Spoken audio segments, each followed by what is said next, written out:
Hi there folks, Scott here, and this is Too Long Didn't Read, gaming news and views for the chronically lazy. This week's news, well, there's going to be a new first-person shooter by John Romero and Adrian Carmack, two of the people who helped create Doom and Quake. It's going to be set in a holodeck-like environment, it's going to be an old-school first-person shooter, and that's actually all we know.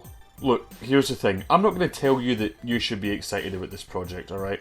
There are hundreds, in fact thousands of people on YouTube, thousands of pricks, who'll take that scant tiny bit of information and tell you why you should be so excited.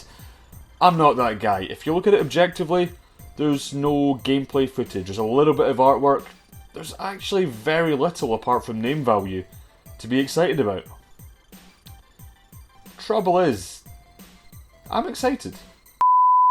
We update folks, it turns out that after I finished my video, but before the BBC posted it, John Romero and Adrian Carmack decided, you know what, we'll pause our Kickstarter and we'll create a gameplay demo, which is a huge inconvenience to me personally. So now I've got to film this bit and put it in my video and redo it and send it again, but it is the right thing to do. It means instead of telling us something's great, they're putting their money where their mouth is and they're showing us something that could be great. It means we get to make up our own minds. So, I still look forward to jumping between lots of different worlds and shoot a bunch of bastards. Actually, speaking of jumping between worlds, I seem to have ended up in Long Story Short world. It's cold. The thing is, for me, Doom and Quake, Doom especially, they're kind of my favourite childhood toys. I played a lot of Doom when I was in school. I mean, a lot. While other people would get new consoles, shiny graphics, all these new things, I was still playing Doom.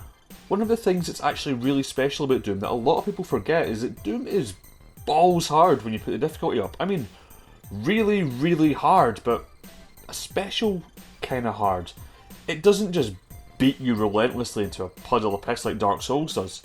Whenever you die, whenever you fail, it just looks you in the eye, kind of like a stern but friendly teacher and says, is that it? Is that all you got? I thought you could do better. Doom's hard in a way that drags out the very, very best in you.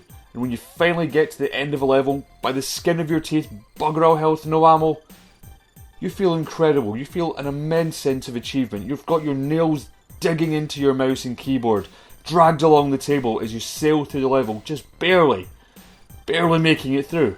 Nowadays, in a lot of games, apart from Dark Souls, the challenge isn't really there. You're handheld, you've got checkpoints every 30 seconds, so you don't miss a single bit of the action.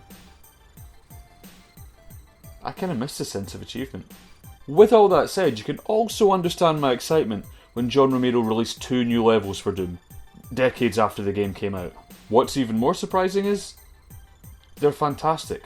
Frantic, fast, action-packed, and yet complex and layered. They bring out the best in Doom that brings out the best in you. These days we live in an age of hype, of very little substance, of poring over details of 20-second trailers, or scrubbing through press releases to find a tiny little bit of information to get super excited about, guys. And it pisses me off. But I can't help but be excited about this. I'm always going to have time for John Romero. He made Doom, he made Quake. Sure, he also formed Ion Storm and he made Daikatana, which was terrible, but Doom was my favourite game for a very long time, and like I said, part of me is always going to have time for the guys who made it. So, there you go, that's it for this week. Any thoughts? Let me know in the comments below, and as always, like and share and subscribe and all the rest of that bollocks, and I will see you next week.